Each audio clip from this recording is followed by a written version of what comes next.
Vamos conversar, né? Vamos, aleluia, confidenciar. Você pode ficar tranquilo, irmãos.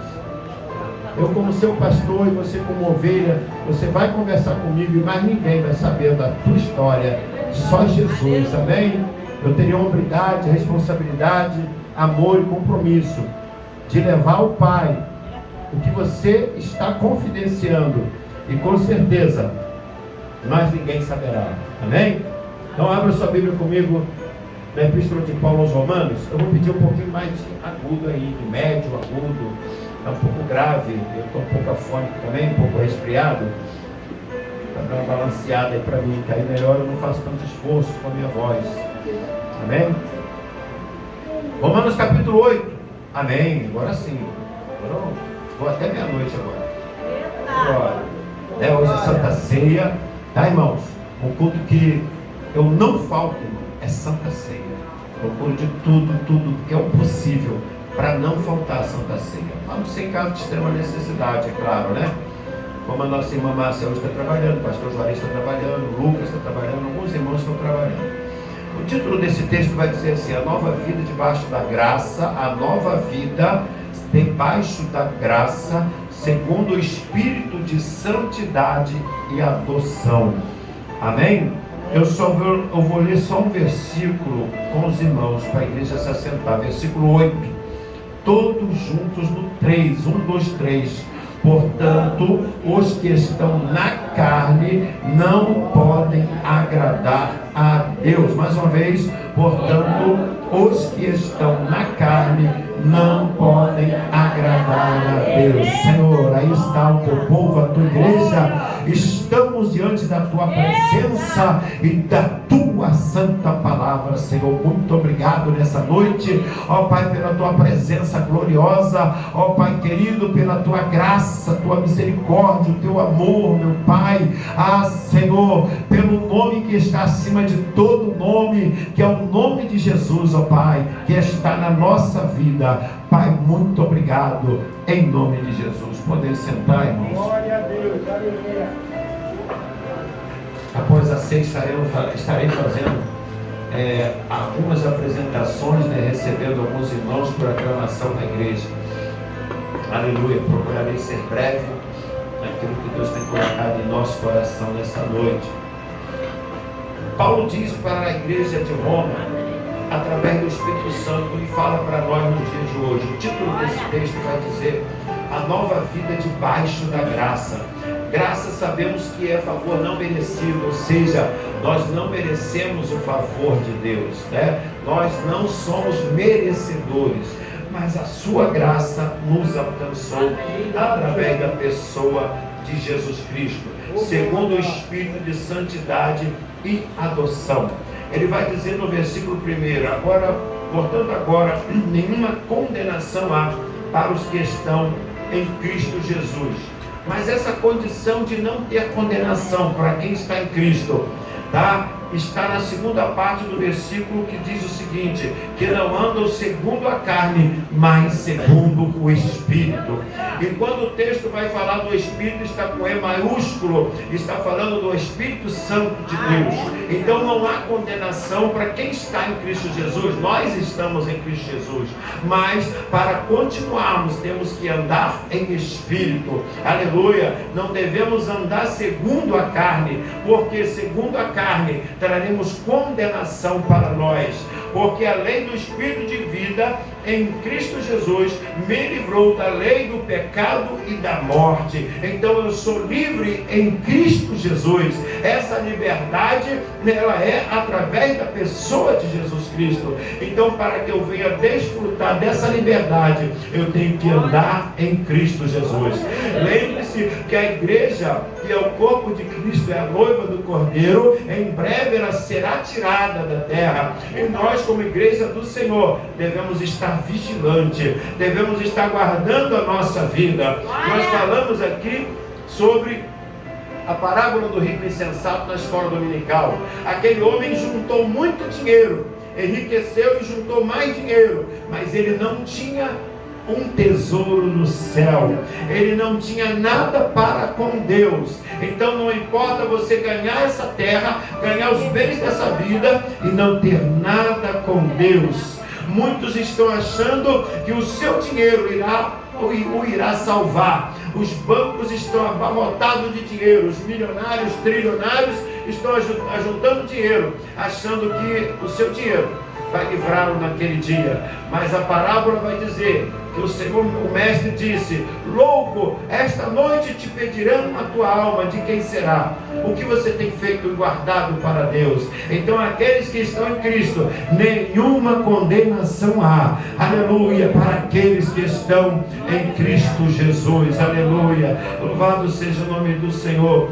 Porquanto o que era impossível à lei, visto como estava enferma pela carne, Deus, enviando o seu Filho em semelhança da carne do pecado, pelo pecado condenou o pecado na carne. Então Deus usa a carne, da qual ela foi feita um instrumento usado pelo adversário, para fazer o homem pecar contra Deus, contra o Eterno. Lá no Éden, Adão toma uma atitude desobediente e desobedece o princípio de Deus, de não comer do fruto da árvore do conhecimento do bem e do mal. E aí vem o juízo divino, que é o que? A separação entre Deus e o homem. O homem é expulso do jardim do Éden, aleluia, e ali a sua misericórdia ainda está diante do homem, porque Deus criou o homem para um propósito, e Deus assim mantém a sua misericórdia. Aí Deus vai e começa a trabalhar a favor do homem, e o homem começa a rejeitar a vontade de Deus.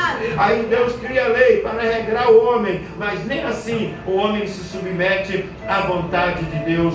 O que diz o versículo 3: porquanto que era impossível a lei, visto como estava enferma pela carne. Ou seja, louvado seja Deus, a lei não era para salvar, a lei não veio para salvar, a lei veio para dirigir, dar direção.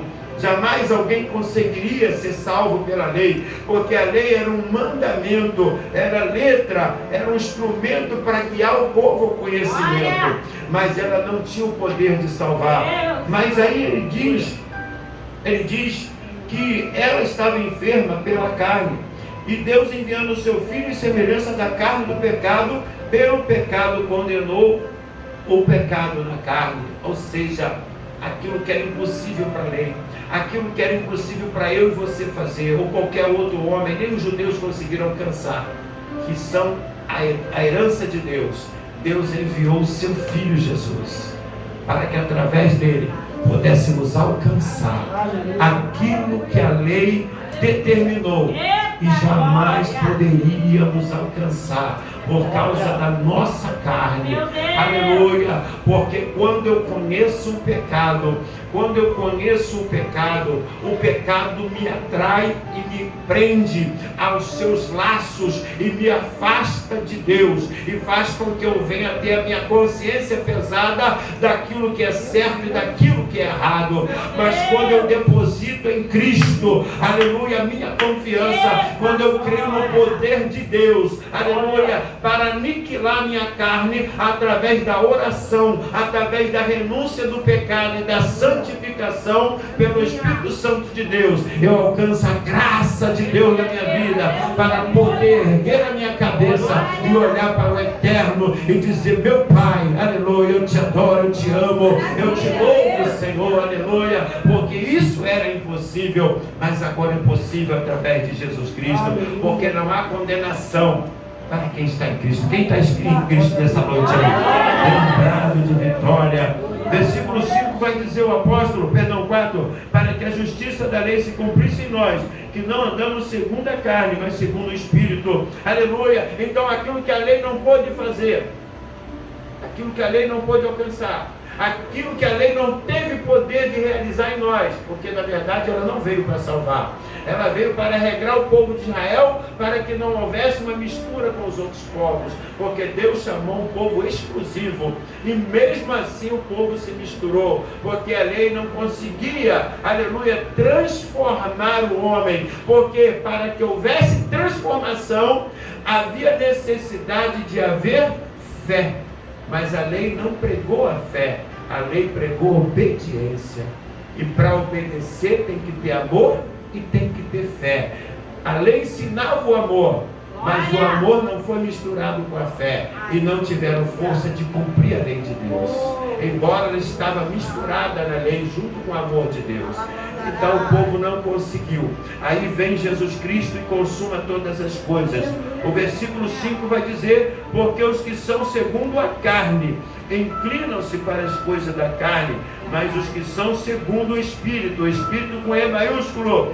Quando você lê a palavra, saiba discernir quando é o Espírito de Deus e quando é o Espírito humano e quando é o Espírito maligno. O Espírito de Deus vai estar sempre descrito com E maiúsculo, e o Espírito humano e mundano é minúsculo, o espírito mau. Aleluia. Porque aqueles que são segundo a carne inclinam-se para as coisas da carne. Ou seja, a nossa mente agora é a mente de Cristo. Nós possuímos a mente de Cristo, e a mente de Cristo está na palavra. Para que eu venha ter a mente de Cristo, eu tenho que meditar na palavra, eu tenho que ler a palavra e viver a palavra. A minha mente será moldada pelo Espírito Santo de Deus, para eu separar o que é de Deus daquilo que não é de Deus. Aleluia. É interessante que José, ele estava numa condição que seus irmãos o invejavam, porque Deus dava sonhos a José de coisas futuras. Porém José era um jovem que tinha na sua mente as coisas de Deus. Ele buscava a Deus e se dedicava a Deus. Ele não ficava na sombra do seu pai. A Bíblia vai dizer que Jó orava e fazia sacrifícios pelos seus filhos. Dá a entender que eles mesmos não oravam, eles mesmos não buscavam a Deus, era o seu pai que buscava por eles. Então temos que entender que a salvação é algo individual e pessoal. Aleluia. Para que o meu filho seja salvo, ele tem que ter um encontro com Deus. A minha esposa, para ser salva, ela tem que ter um encontro com Deus. Eu, para ser salvo, eu tenho que ter um encontro com Deus. Aleluia. Louvado seja Deus. Então eu não vou poder salvar ninguém, e ninguém vai poder me salvar. A salvação, saiba, ela é individual e pessoal. Amém? Então eu não posso ficar na aba de ninguém. Eu tenho que eu mesmo tomar a minha decisão acerca de Cristo. Certamente os filhos de Jó diziam: meu pai ora muito e se consagra muito e oferece sacrifício a Deus por nós. Para que orar? Para que buscar? Eu estarei a salvo, porque meu pai ora por mim. Mas a história diz o contrário. Veio um vento, entre aspas, de Deus sobre a casa onde eles estavam fazendo o banquete, e o que aconteceu com eles? Todos foram mortos. Aleluia.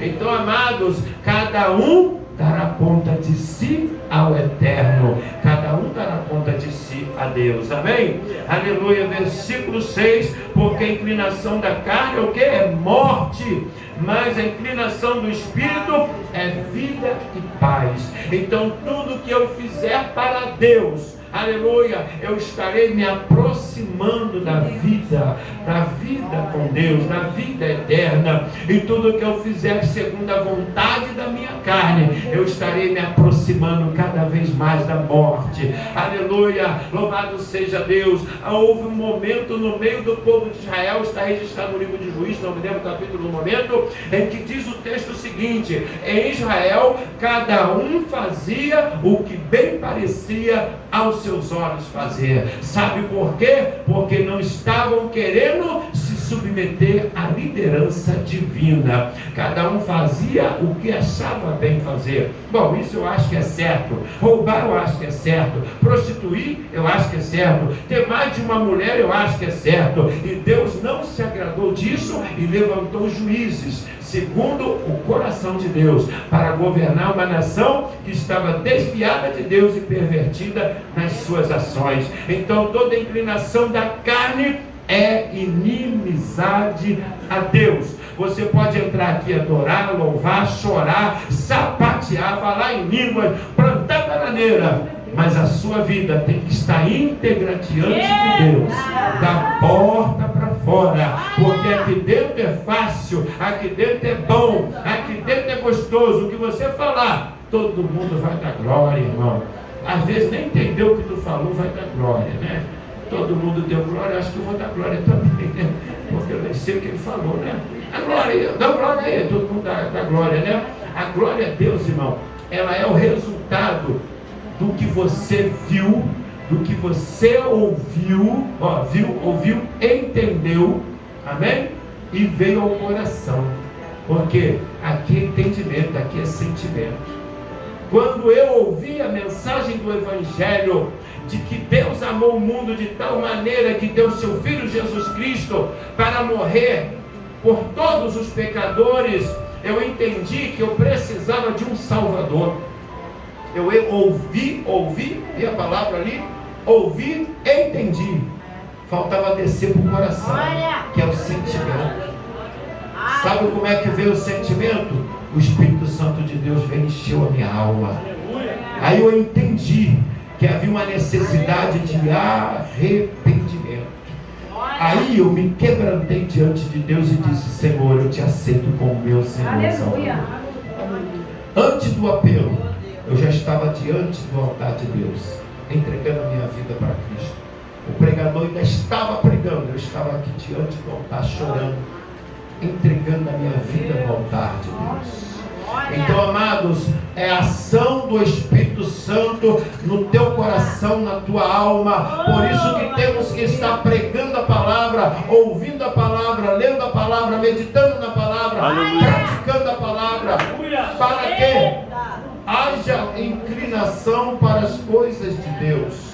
Se José fosse um homem inclinado para as coisas da carne, do ponto de vista do mundo, ele teria se dado bem. Aleluia. Se ele tivesse inclinação para as coisas da carne, mas como José, ele estava inclinado para as coisas de Deus, do Espírito de Deus. Ele viu que o laço já estava sendo preparado, ele viu que o diabo já estava com a sua isca preparada. O que José faz? Ele sai correndo. Aleluia. O diabo tentou laçar, ainda tentou segurar ele, não conseguiu, porque ele largou a sua roupa na mão daquela mulher oprimida. Aleluia. Porque ele estava no Espírito. Cuidado, porque o diabo pode armar um laço para você, você olhar e dizer: é de Deus, parece que é de Deus, eu acho que é de Deus. Ei, aleluia. Não vai nessa onda de achar que é de Deus, não vai nessa onda de pensar que é de Deus, porque o diabo, ele quer manchar a sua carne, e ele sabe que manchando a sua carne, quando a chama do Espírito Santo de Deus que arde dentro de você se apagar, depois para voltar e acender de novo, não vai ser fácil, é doloroso, é doído. Um afastado voltar para Jesus, só se houver um quebrantamento do Espírito Santo de Deus. Todas as palavras da Bíblia e do mundo não serão suficientes para você e eu convencer uma pessoa a voltar para Jesus. Só aquele que convence do pecado, da justiça e do juízo, Evangelho de João capítulo 16, só ele pode quebrantar o coração de um homem e de uma mulher. Só ele pode rasgar a alma de alguém e falar: ei, arrependa-se, volte. Só ele. Que é difícil. Então você que ainda arde a chama do amor, se separa.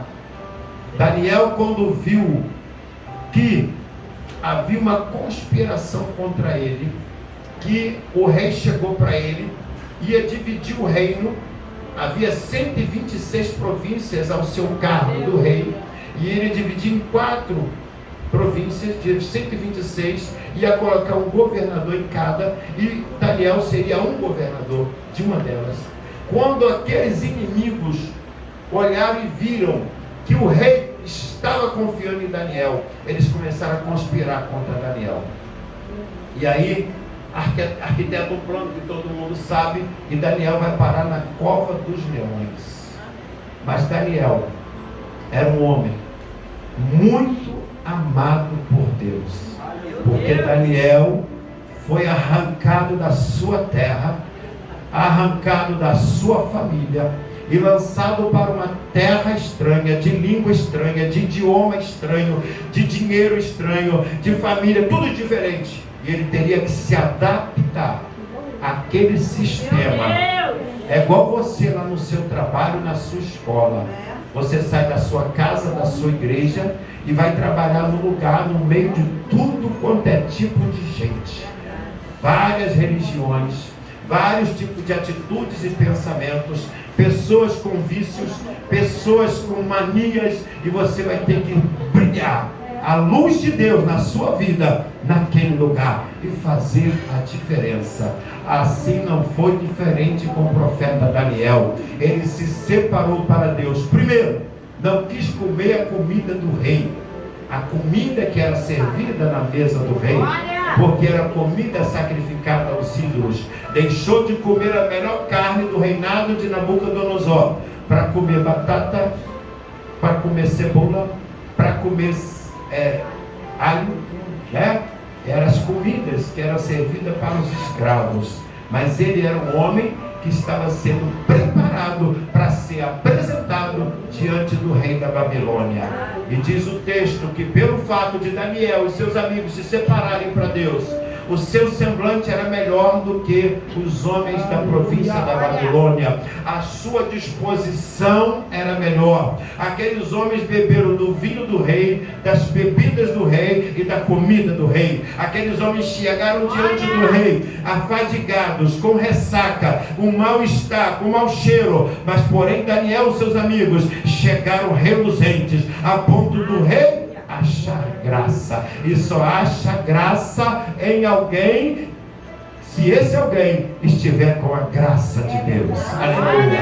Alguém vai achar graça em você. Alguém achou graça em você e disse: ei, vem trabalhar comigo. Ei, vem servir comigo. Sabe por quê? Porque Deus fez essa pessoa achar graça em você. A filha de Faraó, quando viu o cesto, a ordem do pai era matar os meninos. Quando ela viu o cestinho boiando no rio e o choro de uma criança, ela disse: abra para ver quem é que está aí dentro. E quando ela viu o menino, ela lembrou da ordem do seu pai de matar todos os meninos. Mas a Bíblia diz que aquela jovem, ela olhou para a criança e achou graça naquela criança. A ordem era matar, mas ela disse: não, eu vou criar para mim, como se fosse o meu filho. Quem é que dá graça? É Deus. Deus achou graça em alguém, para achar graça em você, para te dar a oportunidade para você ser quem você é hoje. Aleluia.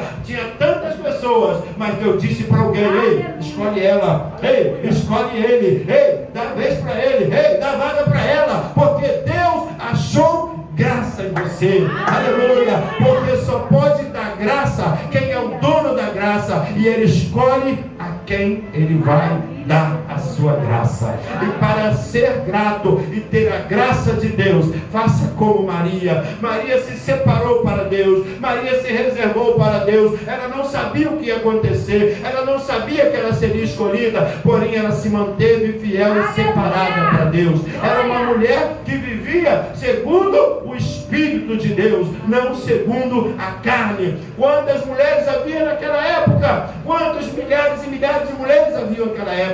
Mas a Bíblia diz que Deus achou graça em Maria. Aí manda um anjo chegar a Maria e dizer: salve a graciada. Oh meu Deus, aleluia, que coisa linda. Deus é contigo. Aí Maria pondera no seu coração: meu Deus, que saudação é essa? Aleluia. Porque ela não sabia. Aleluia, mas uma coisa é certa, ela esperava, porque quem tem a graça espera alguma coisa acontecer. Quem tem a graça, aleluia, sabe que Deus vai fazer alguma coisa. Aleluia, não sei o que, mas Ele vai fazer, Ele vai fazer, Ele vai fazer. Aleluia, aleluia. Quando Moisés morre, Deus chama Josué. Josué, e agora, meu Deus, que negócio é esse? Aleluia, Josué, aleluia, meu servo Moisés é morto, agora tu irá levar esse povo à terra prometida. Aleluia. Sabe por que Josué esperava alguma coisa? Ele estava com medo. Sabe por quê? Porque diz o texto de Deuteronômio que nunca mais se levantou Israel homem igual a Moisés, a qual o Senhor falava face a face, cara a cara, rosto a rosto. Aí Josué falou, poxa, eu nunca falei com Deus desse jeito, agora eu vou governar esse povo, vou liderar esse povo. Como vai ser esse negócio? Mas Deus diz para Josué, assim como eu fui com Moisés, assim eu serei com você. Aleluia! Sabe o que Deus estava dizendo? Talvez eu não fale contigo face a face, talvez eu não tenha tanta intimidade contigo como eu tive com Moisés, mas não importa, o que importa é que eu estou contigo. Aleluia! Tem de bom ânimo, se esforça, Josué, eu serei contigo e você vai fazer esse povo atravessar o Rio Jordão. Quem fez, aleluia, foi aquele que dá a graça, aquele que reparte a graça, aquele que é a própria graça. Sabe por quê? Porque Josué se separou para Deus. Você tem se separado para Ele. Aleluia! Já estou terminando. Aleluia! Porque a inclinação da carne é inimizade contra Deus, pois não é sujeita à lei de Deus, nem em verdade não pode ser. Portanto, os que estão na carne não podem agradar a Deus. Aí eu faço-me lembrar o Espírito de Deus de Saulo. Saulo começa a perseguir a igreja de Cristo, mas diz que ele era um homem zeloso das coisas de Deus, na sua ignorância. Quando ele vê que os cristãos começam a prevalecer, os judeus começam a ir contra o Evangelho de Cristo, ele, na sua posição como homem religioso, um homem de autoridade, ele vai em Jerusalém, pega cartas de autorização para perseguir, prender e matar, se possível, aqueles que fossem cristãos. Paulo, na sua ignorância, ele toma uma atitude patriota de defender a religião judaica, porque estava em declínio. Mas aí, quando Saulo está no meio do caminho, aquele que é o dono da graça, e é a própria graça, que é Jesus, faz um encontro com Paulo. E ali, no resplendor do meio-dia, uma luz aparece, e uma voz brada do meio daquela luz, dizendo: Saulo, Saulo, por que tu me persegues? Aleluia! Aleluia! Aquele que é dono da graça, agora vai fazer uma intervenção no propósito de Paulo. Ei, eu posso conjecturar. Jesus olha para o Pai e diz: Pai, olha aquele homem, ele está defendendo uma causa na sua ignorância. Ele acha que o que está certo é o que ele está fazendo, mas ele não sabe e nem conhece quem eu sou. Então, como ele acha que ele está certo e não sabe quem eu sou, Pai, eu vou me revelar para ele. E no resplendor do meio-dia, Jesus fala: Saulo, Saulo, por que me persegues? E diz que ele cai no chão. Uns dizem que cai no cavalo, não importa, ele cai no chão. E diz, quem és, Senhor? Porque ele sabia que era uma autoridade. Ele sabia que era alguém mais poderoso do que tudo que ele imaginava, mais poderoso do que um sacerdote que deu uma carta, mais poderoso do que um príncipe que deu um papel escrito, carimbado e assinado, mais poderoso do que qualquer autoridade terrena. Ele se prostra e diz: quem é, Senhor? Aí ele se apresenta: eu sou Jesus. Aleluia. O dono da graça, o dono da graça, aquele que dá a graça, aquele que é a própria graça. Aleluia. E o que Jesus faz na vida de Saulo, aleluia, ele começa a trabalhar na vida daquele homem, e diz no texto que ele teve que ser conduzido. Sabe por quê? Porque era necessário haver uma mudança no interior daquele homem. Ele precisava deixar de enxergar por um momento para depender da graça de Deus. Agora, Saulo, tu está cheio de autoridade, tu está cheio de marra, tu acha que é o cara. Agora tu vai ter que depender de alguém para te levar para onde eu quero, não para onde você quer. E a carta rasga esse negócio, e a carta joga fora. Acabou. Não há autoridade maior do que a daquele que tem todo o poder e autoridade. Aleluia. Esse papel não vale nada. Agora vai na rua chamada direita. Lá você vai encontrar um homem que está orando. Olha só, irmão, homem que está orando. Aleluia. Está dentro de casa orando. Aleluia. Ananias. Aí o Senhor fala assim: olha, aquele que é o dono da graça, anuncia a Ananias que Saulo ia lá. Aí ele, Senhor, esse homem está perseguindo a igreja. Aí, aqui, eu sou dono da graça, eu já graciei a ele. Oh, aleluia, eu já dei da minha graça que está sobre você para ele, e ele será para mim um vaso cheio da graça. Aleluia. Então Ananias obedece, e quando Saulo chega, até alguns segundos, Ananias questionou: Senhor, esse homem é perseguidor, vai me matar, Senhor. Agora muda o negócio. Irmão Saulo, oh, aleluia. Que identificação tremenda, irmão. Só a graça pode identificar outro cristão como irmão. Só a graça de Deus na minha e na sua vida pode reconhecer o irmão em Cristo Jesus. Não importa a cor, a cidade, a nacionalidade, não importa o sexo, nada. Sua graça pode fazer isso. Agora, as falas, as palavras de Ananias mudam. Irmão Saulo, o Senhor Jesus, aleluia, mandou eu orar por você. E quando ele intercede, o Saulo diz que até os escamas caem dos seus olhos, porque o pecado ele cega. O pecado, aleluia, ele tira a visão do céu. É o que Saulo precisava, Paulo precisava ter uma visão celestial. Mas diz o texto que ele não foi logo pregando e anunciando. Ele voltou para Jerusalém, procurou os apóstolos, aqueles que andaram com Jesus. Você tem andado com Jesus? Você tem procurado andar com pessoas que andam com Jesus? Ou você tem procurado pessoas que não andam com Jesus? Tem pessoas que preferem andar com gente que não anda com Jesus do que andar com pessoas que andam com Jesus. Tem jovens que preferem namorar um rapaz, uma moça que não anda com Jesus do que um rapaz, uma moça que anda com Jesus. Ele diz assim: aquele rapaz é muito bobinho. Bobinho, você sabe o que quer dizer bobinho, né? Ele te respeita, né? Ele não passa à frente de Deus, né? Ele não passa a mão onde não é para passar, né? No popular, né? Ele respeita você. Sabe por quê? Quando ele olha para você, ele diz assim: é essa moça que eu vou casar. Ninguém toca, nem eu. Está reservada, está guardada. Aleluia, porque ninguém vai tocar, eu também não toco. Aí, a jovem prefere aquele rapazinho que já vai logo, né? Verdade.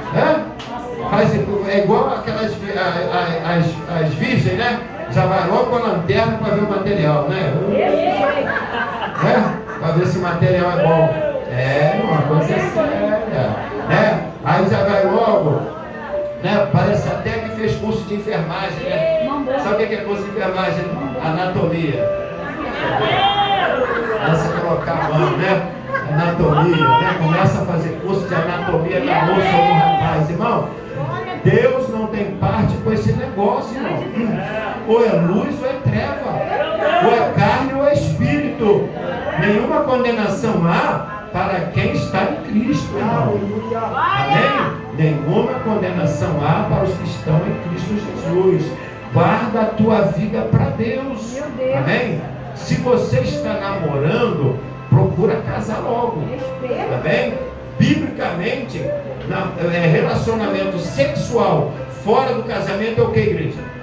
Fala aí, irmão. Eu não pode falar não. Fornicação. Olha o que a Bíblia diz: que o fornicário não herdará o reino do céu. É verdade, irmão. Amém? Eu não estou aqui jogando piada para ninguém, eu estou pregando a palavra. Aleluia. Não há condenação para quem está em Cristo. Não há condenação para aqueles que vivem segundo o Espírito. Não há condenação para quem se separa. Amém? Não há condenação. Mas quem vive uma vida de promiscuidade, aí é condenação. Aí o negócio fica esquisito. É melhor ficar sozinho ou sozinha do que viver em pecado diante de Deus em condenação. A palavra de Deus é pura e verdadeira. É melhor ficar sozinho. Paulo diz assim, aqui em Romanos 7, que é melhor casar do que abrasar. O que é abrasar? É ficar ardendo de desejo, é partir mesmo para o abraço, né? Como diz o ditado. Então, é ir para a carne, né? É dar lugar à carne, melhor dizendo. Então, é melhor você ficar sozinho do que ficar numa situação desagradável, não é diante da igreja só não, diante do eterno, irmãos. Amém? Quantas pessoas já tiveram decepções amorosas, tá? E hoje não quer nem mais ninguém, porque teve decepção, tá? Já namorou um, namorou dois, namorou uma, namorou duas, e teve tanta decepção que prefere ficar sozinho. Amém? É um direito seu, tá? Mas não procura mais prova, não. Espere em Deus, né? É melhor ir para o céu solteiro, né? Que lá é espírito, né? Seremos espírito, do que ficar na prova aqui na terra, né? Aí, a moça, ela tem que se guardar para Deus. Ela não pode logo se entregando para o primeiro, não. Que é isso? Tem que vigiar o teu corpo, tem valor. O teu corpo, leia para mim aí, vamos ler aqui, 1 Coríntios 6,19, já estou fechando a Bíblia. Olha só, eu vou ler rapidamente. Ó. Versículo 16 e 6, 1 Coríntios 6, 16. Ou não sabeis que o que se ajunta com a meretriz faz-se um corpo com ela, porque serão, disse, dois em uma carne. Mas o que se ajunta com o Senhor é o mesmo Espírito. Fugir da prostituição. Presta atenção no 18. Todo pecado que o homem comete é fora do corpo. Todo pecado que uma pessoa comete é fora do corpo, do próprio corpo da pessoa. Presta atenção nisso. Palavra, Bíblia. Não estão pregando mais isso, não esvazia a igreja, né? Né, Luciano? Se pregar o seu pecado, a pessoa vai embora, o pastor, pelo amor de Deus, joguei todo mundo lá fora. Mas, irmão, o que adianta estar dentro se não vai para lá? É isso? As igrejas estão abarrotadas. Se falar assim, ó, os pecadores não herdarão o reino dos céus, esvazia a igreja. Esvazia a igreja. Porque as pessoas estão como no tempo do juízo, cada um faz o que quer. O importante é estar a igreja cheia. O importante é estar caindo dinheiro no caixa da igreja. O importante é as pessoas estarem do jeito que elas querem, à vontade. E o pecado, irmão, que nós temos que pregar contra o pecado. Nenhuma condenação há para quem está em Cristo. Não podemos deixar de falar a verdade. Se eu não pregar isso, eu vou estar conivente com o pecado. Se eu não pregar isso, é porque eu estou em pecado. Porque se eu estiver em pecado, eu terei medo, irmão, de pregar sobre o pecado, contra o pecado. Então, contra o pecado, temos que bater 24 horas. Primeiro em nós, depois pregar a palavra. Amém? 1 Coríntios 6, 18. Fugir da prostituição. Todo pecado que o homem comete é fora do corpo. Mas o que se prostitui, ele peca contra o seu próprio corpo. 19. Ou não sabeis que o vosso corpo é o templo, a morada, a habitação, a casa do Espírito Santo, que habita em vós, proveniente de Deus, e que não sois de vós mesmos. Alguém pode dizer assim, o corpo é meu, eu faço dele o que eu quero. Não é teu não. Não. O corpo não é teu não. O corpo pertence a Deus. Está emprestado. Né? Ele emprestou o corpo, o fôlego, né, de vida, e deu o espírito. Então, como ele deu, a hora que ele quiser, ele toma. O rico falou assim, vou aumentar o celeiro, vou ganhar mais, vou multiplicar. Aí vou dizer para minha alma, desfruta de todo o seu bem. Louco, esta noite pedirão a sua alma. De quem é? O que tem feito para Deus? Ele esqueceu que quem dá a vida é Deus, mas quem tira a vida é Deus também. Quem conta o tempo da nossa existência não é o alimento que nós comemos. Não, eu estou fazendo uma dieta balanceada, eu faço exercícios, né? Eu vou para a academia, eu malho, eu corro, como uma comida balanceada. Nem pensar em comer coisas que não façam bem. Mas não é isso que te mantém vivo. É a graça de Deus. É o fôlego de Deus. É a vontade de Deus. A hora que Ele quiser, acabou. Bem, Ele recolhe, Ele toma, Ele leva. Então, consagre você, tudo a Deus. A tua vida, agradeça, Senhor, muito obrigado pelo fôlego de vida. Senhor, muito obrigado pela saúde, muito obrigado pela paz, muito obrigado pela inteligência que o Senhor me dá para para eu trabalhar. Muito obrigado pela força que o Senhor me dá para eu estar de pé. Muito obrigado, Senhor, por tudo. Pela minha esposa, pelo meu casamento, pelo marido, pelo filho, pelo cachorro, por tudo, irmão. Agradeça a Deus, porque Ele é fiel. Amém? 20. Porque foste comprado por bom preço. Glorificai a Deus, pois no vosso corpo e no vosso espírito, os quais pertencem a Deus. E naquele dia Ele vai pedir contas. Amém? Vamos ficar de pé, irmãos.